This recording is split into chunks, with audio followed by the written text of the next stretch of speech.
Radio Publique Africaine.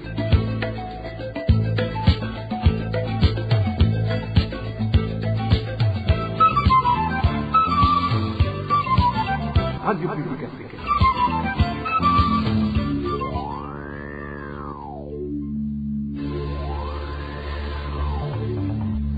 C'est le moment de suivre le journal parlé en français. À la présentation, Josiane Mouzaneza.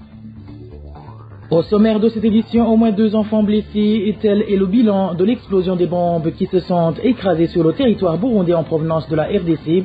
Cela s'est passé ce vendredi 5 décembre en commune Rugombo et cette insécurité a entraîné une paralysie de différentes activités.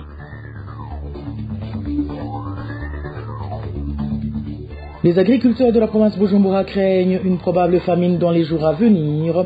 La raison est le manque de pluie depuis plus de 3 semaines.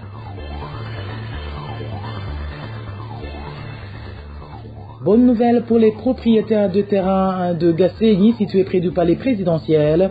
En effet, ils pourront bientôt retourner dans leurs biens, du moins selon les dires du numéro 1 burundais. Voilà pour les grandes articulations. Bien le bonsoir chez vous, mesdames et messieurs. Tout de suite, le développement de ces titres.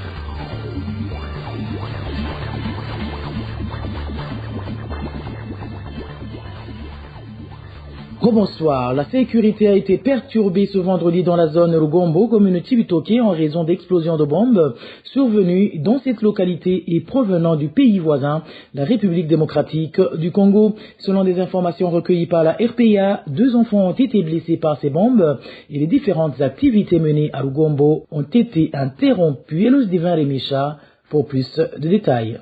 Dans une durée estimée entre 2 et 3 heures, 2 bombes sont tombées dans le quartier d'Onyakagunda, situé en zone de Rugombo, en commune de Cibitoke, ce vendredi. Cela a provoqué une panique inhabituelle. Des adultes et des enfants scolarisés ont été vus courir pris de grande peur.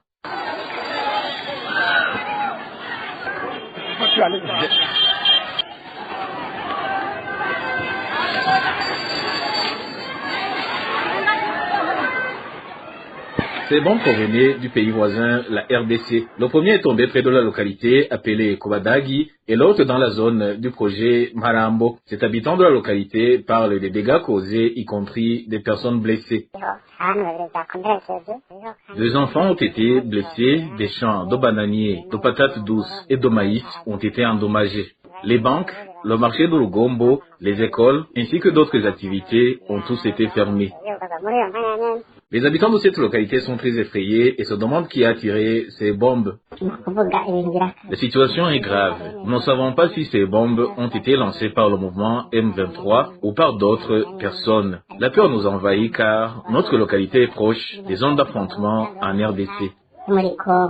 La tombée de ces bombes dans la zone de Rugombo survient après plusieurs jours d'inquiétude des habitants de Cibitoke qui entendaient des crépitements d'armes de l'autre côté de la frontière en RDC. De balles perdues avaient déjà touché le territoire burundais, blessant 5 personnes. La rédaction de la radio publique africaine a tenté de joindre par téléphone l'administrateur de la commune de Cibitoke, Eloge Nadjeneza, ainsi que le porte-parole de l'armée burundaise, le général de brigade Gaspard Baratuza, afin de recueillir leurs réactions, mais sans succès. Elos Divin Remisha de la sécurité, passons à la page droits de l'homme où 24 personnes tuées au cours de ce mois de novembre écoulé et 3 autres enlevés ainsi que des cas de torture et arrestations arbitraires ont été signalés par la CAT Burundi. Dans le rapport mensuel de cette organisation, il est recommandé au gouvernement du Burundi de rompre avec la pratique de l'impunité et surtout d'assurer pleinement la sécurité de la population en luttant contre la criminalité et autres violations commises dans le pays. Jean-Vianney Nazri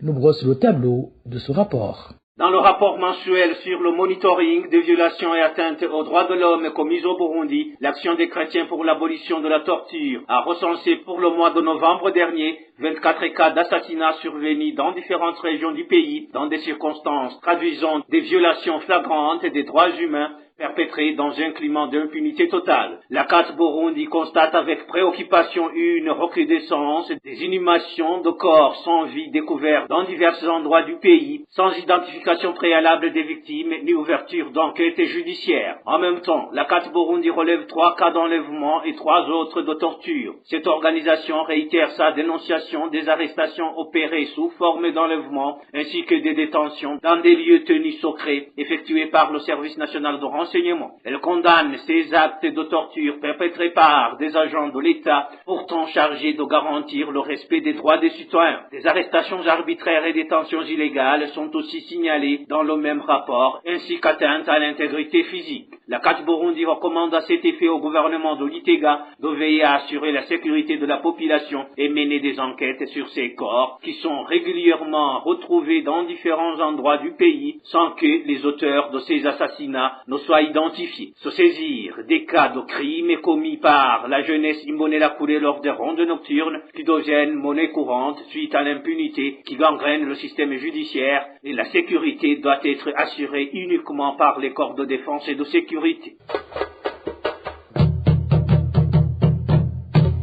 Chaque personne mérite de vivre en sécurité, d'être respectée et entendue. En changeant nos attitudes, en soutenant les victimes et en dénonçant les abus, nous pouvons briser la chaîne de la violence. Protéger une vie, c'est refuser la violence. Ensemble, faisons dans nos communautés des espaces sûrs pour toutes et tous. En page santé, le nombre de nouveaux cas de choléra et de décès continue à augmenter sur la colline Mvugo en commune Nyanza, province Burunga, selon les habitants de la colline Mvugo qui est actuellement menacée par cette épidémie. Bien que les véhicules de police soient en train d'essayer d'apporter de l'eau à la population et que les agents de la Croix-Rouge aident à leur octroyer des comprimés pour désinfecter l'eau, nos sources d'information indiquent que ces efforts ne suffisent pas car la population continue d'utiliser les eaux souillées du lac Tanganyika, ce qui fait que la maladie de choléra ne cesse de se propager à grande échelle dans cette localité. Suivez le témoignage d'un habitant de la colline Mvugo qui s'est confié à la RPA.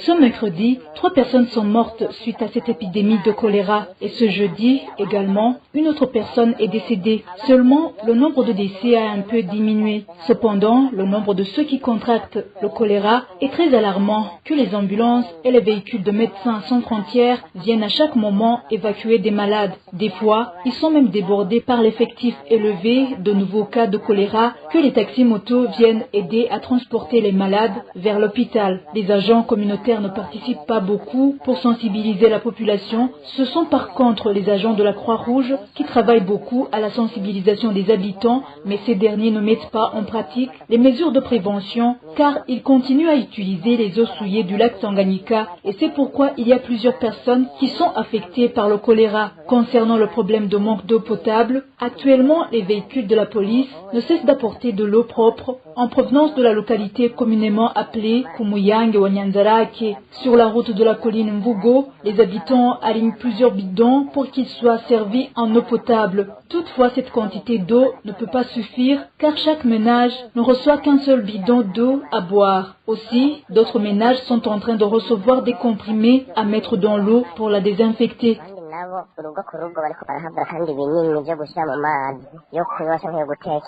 Il n'y a pas que le sud du pays qui souffre du manque d'eau potable car la situation est identique au nord. C'est le cas notamment de la commune Kirundo en province Butanyerera où les habitants disent ne pas comprendre pourquoi l'eau manque alors que cette région dispose de 9 lacs. Eric Nyondima nous en dit plus. La pénurie d'eau potable se fait particulièrement sentir dans les localités de Kirundo, Busoni et Bugabira. Selon nos sources, les responsables de la régie des eaux indiquent que dans la ville de Kirundo, par exemple, seulement 30% de la population a accès à l'eau potable. Cette situation est principalement due au manque d'électricité nécessaire au fonctionnement des machines de pompage. Les habitants non desservis par le réseau d'eau potable affirment qu'ils achètent un bidon d'eau à un prix variant entre 1500 et 2000 francs burundais. À titre d'exemple, le centre de santé situé sur la colline de Yaranda est privé d'eau potable depuis 3 ans. D'après nos sources, cet établissement a pourtant besoin quotidiennement d'une grande quantité d'eau potable pour la stérilisation, du matériel médical, l'hygiène ainsi que pour les patients hospitalisés. Faute d'eau potable, ce centre, tout comme les populations vivant près des lacs, utilisent de l'eau puisée directement dans ces lacs, sans se soucier des maladies d'origine hydrique. Cette situation a de graves conséquences, notamment chez les enfants souvent traités pour des vers intestinaux, comme le confirment des agents de santé. La même réalité s'observe dans les zones de Busoni et Bugabira, où seuls ceux qui disposent de 2000 francs burundais peuvent accéder à l'eau potable.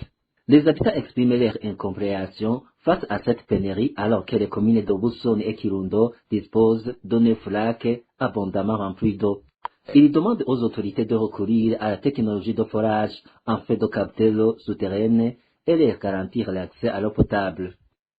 Toutefois, c'est toujours nos sources au sein de l'Agence burundaise d'eau, l'hydraulique et de l'assainissement en milieu rural, AHMR en sigle, l'acheminement de l'eau potable vers les zones de Kirundo, Busoni et Bugabira nécessiterait l'ensemble du budget prévu pour la distribution d'eau potable dans toute la province de Butanyerera. Eric Nionzima, restons au nord du pays pour vous parler cette fois-ci des difficultés rencontrées par les habitants des provinces Butanyerera et Buhumuza qui empruntent la route Kobero Muyinga Ngozi et ce en raison de sa dégradation.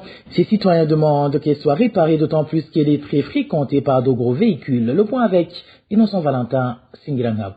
Des habitants qui empruntent la route partant de la frontière avec la Tanzanie, puis passant par Muyinga et continuant dans d'autres communes, rapportent qu'ils rencontrent de très nombreuses difficultés dues à la dégradation de cette route, en particulier au va-et-vient des gros véhicules chargés. Il y a une circulation permanente, embouteillage interminable, causé par de nombreux camions lourds en provenance de Dar es Salaam, transportant de marchandises. Ces camions doivent souvent rouler en file indienne pour éviter les nids de poules. Certains conducteurs ne les voient pas ou ne savent même pas l'existence de ces trous. Un des riverains de la route concernée déclare qu'il y a régulièrement des accidents lorsque les transporteurs de personnes et de marchandises essaient d'éviter les nids de poules. Le temps de trajet a doublé. Là où on mettait habituellement 1 heure, il faut maintenant compter 2 heures, voire plus. Il y a sans arrêt des accidents. Les gens se font écraser, les motos et les voitures. Et ceux qui arrivent de Dar es Salaam avec le chargement et ceux qui partent eux aussi font des accidents. Souvent, les camions se renversent. En tentant d'éviter cette route, ceux qui se rendent à Bujumbura doivent désormais faire un détour par Karusi et demandent qu'elle soit réparée. Nous demandons aux autorités compétentes de réparer cette route pour nous faciliter le voyage de Kobero Ngozi. Certaines personnes qui veulent se rendre à Bujumbura préfèrent faire un détour et prennent la route de Karusi-Gitega car elle reste praticable alors qu'elle est récente par rapport. Elle aussi présente des tronçons endommagés. La rédaction de la radio RPA n'a pour l'instant pas réussi à contacter le service des routes au ministère des Infrastructures afin d'obtenir une réponse. RPA.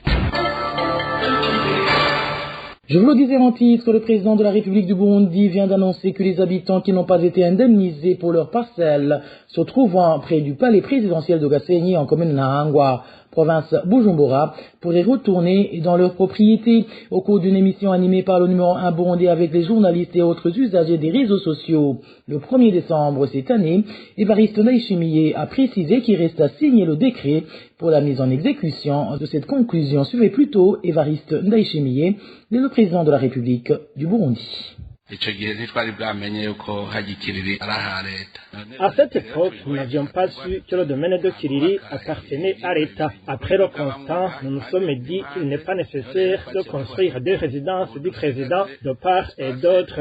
C'est pour cette raison que nous avons décidé de réserver un espace pour question de sécurité. Donc, des deux côtés de la route, il y a un espace de quelques mètres.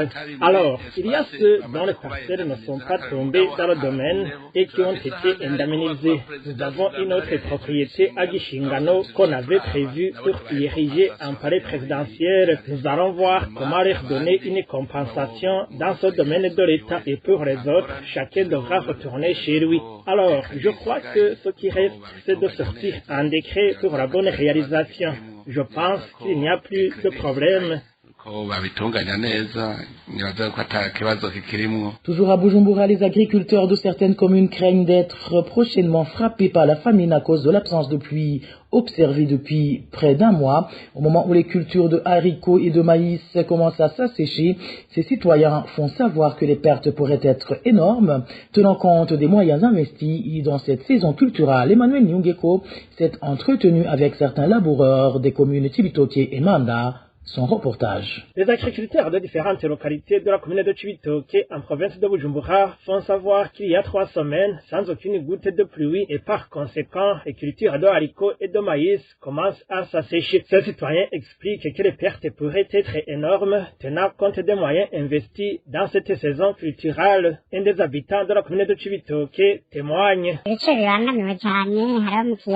Les localités menacées sont la plaine de Rukana, Lugombo, Miduha et Binyange. Les plantes de haricots et de maïs sont sèches. Un chat peut être loué pour une somme de 300 ou 400 000 francs. Imaginez-vous alors une étendue qu'on peut louer pour 1 200 000 en plus des travailleurs journaliers et le coût des semences. C'est dire que nous allons enregistrer de grandes pertes. On avait prévu qu'on allait pousser un ouf de soulagement, mais nous voyons que c'est bientôt la famine qui va suivre à cause de cette absence de pluie, alors qu'on espérait avoir de la récolte. Même son de cloche dans différentes zones de la commune Manda, dans la même province de Bujumbura. Les cultivateurs contactés expliquent qu'ils n'auront rien comme récolte. Des localités de Gihanga, Kagwema jusqu'à Nyamitanga, toute la commune de Manda ne connaît pas de pluie depuis un mois. Le maïs et le haricot se sont déjà asséchés. Cette année, ce sera une catastrophe. À voir la situation actuelle de ces plantes, nous n'aurons vraiment rien. Comme le président de la République a l'habitude d'amener des aides de maïs ailleurs dans d'autres pays, qu'il sollicite aussi une aide que nous allons profiter.